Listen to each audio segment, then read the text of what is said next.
So, hi guys, good morning! Ayan guys, today is Wednesday and ngayon, we're just preparing.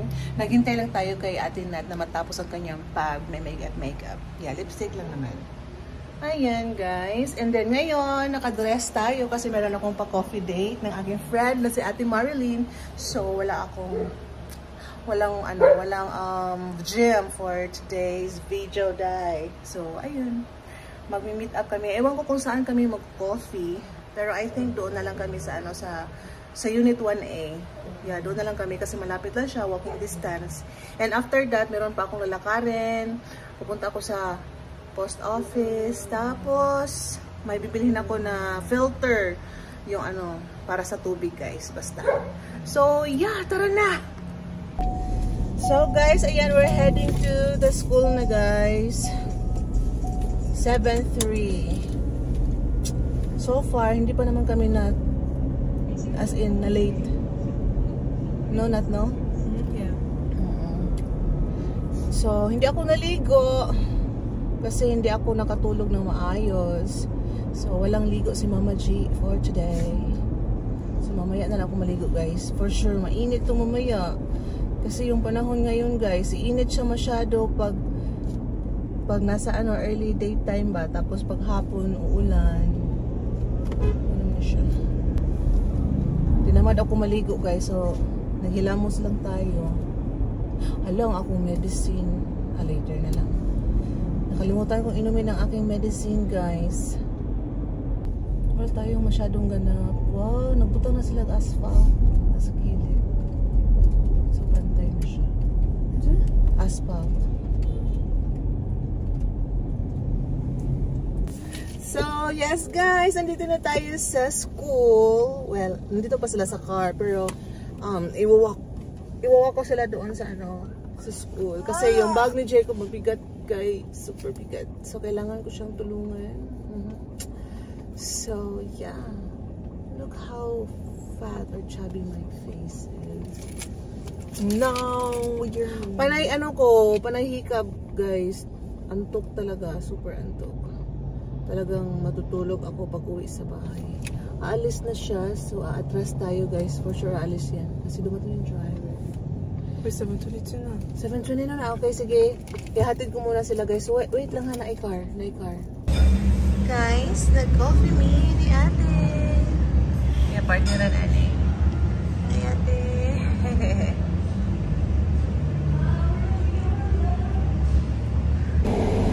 So guys, ayan, natapos din kami mag-coffee ni ate. Hindi ko na na-vlog ng mahaba-haba yung pag-coffee namin guys. Kasi nag-chika-chika na kami. And maririnig nyo ang aming mga chika bells. So, yes guys, now, after namin mag-coffee, hinatid ko si ate sa bahay nila. Not totally door to door, no? Pero hinatid ko siya doon sa lugar nila.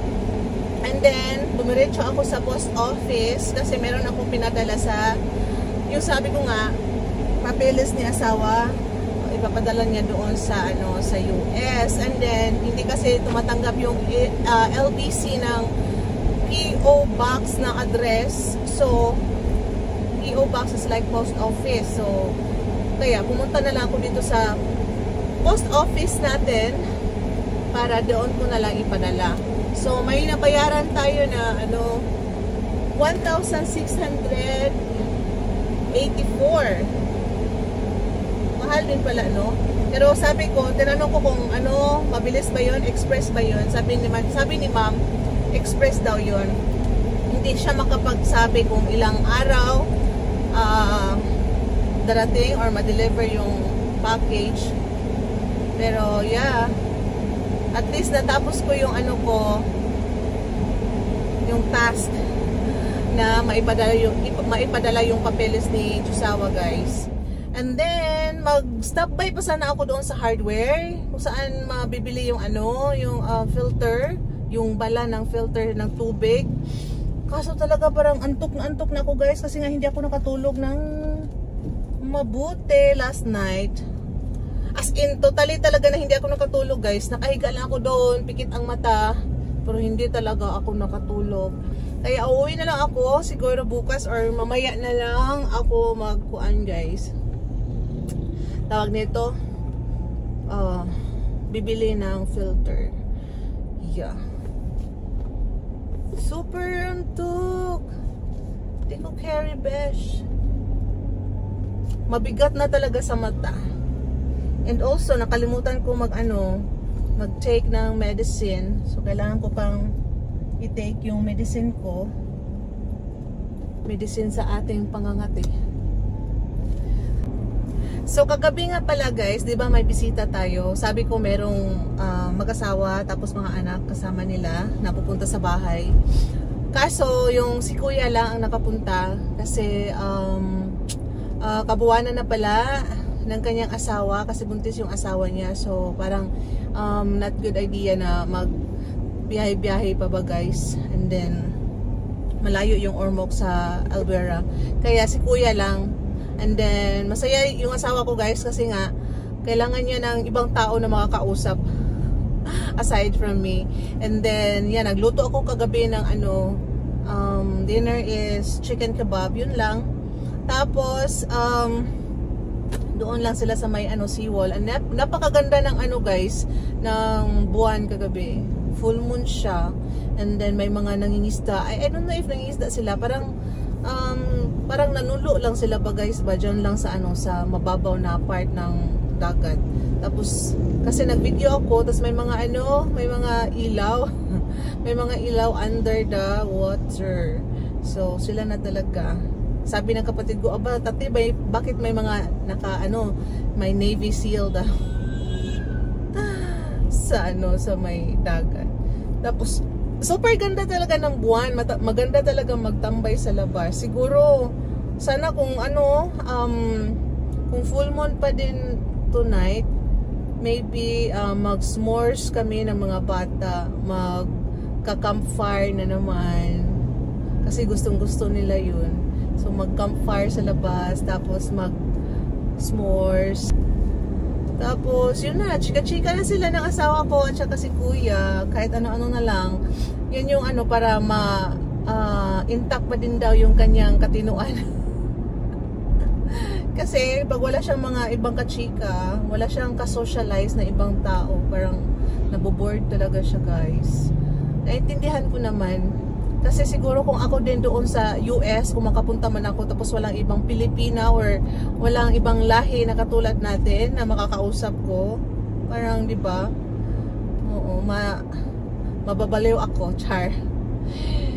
Enjoy na enjoy siya kagabi. Yun nga, before kami yung kanilang inuman, sumama pa si asawa sa akin dito, nag-pick up sa mga bata sa school. Ako yung nag-drive. And then, nag-coffee kasi ako guys. Nag-caramel latte ako doon sa restaurant kahapon. So, syempre, inom-inom, enjoy sa kape. So, kaya siguro hindi ako nakatulog kagabi. As in, hindi ako nakatulog kagabi. Hindi naman siya nagpasaway si asawa. Natulog lang naman din siya after nila mag-inom ni kuya. Tulog lang din siya. Very good. Pero ako, hindi ako nakatulog kasi dahil siguro sa kape.